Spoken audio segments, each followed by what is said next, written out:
The U.S. House gets to work in less than an hour in Washington, following that historic vote to elect a House Speaker.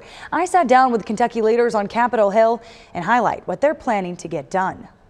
The U.S. House of Representatives secures a speaker. Raise his right hand. Kentucky's Hal Rogers, the new dean of the House. His role is to swear in new speakers. Congratulations and Godspeed.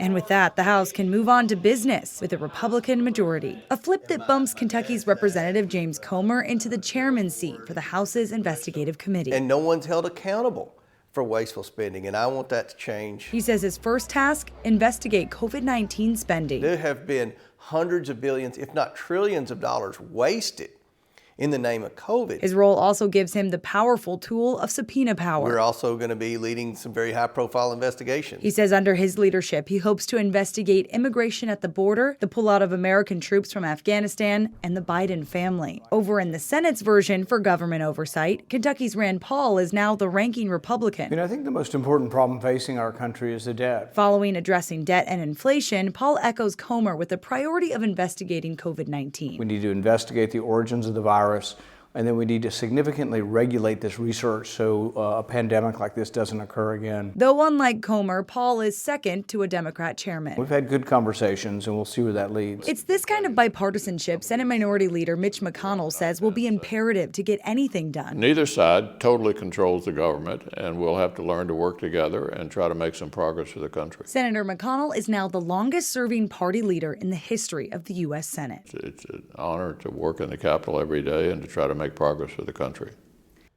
It was definitely a historic week for Kentucky, and Senator McConnell also wishing freshman congressman from Louisville, Morgan McGarvey, well. So you were in D.C. last week in the midst of these votes on top of votes on top of votes for our House Speaker. Kind of walk us through, what was the tenor in the hallway? Could you feel that tension? There were people literally running a quick pace through the halls. Some of these, interviews with national media, local media. So that's where a lot of the chaos came from. As far as the feeling behind the scenes, it was like Groundhog Day. Repeat, do it again, repeat, do it again. So it was a lot of repetitiveness there, but definitely a historic vote as it hit 15 rounds.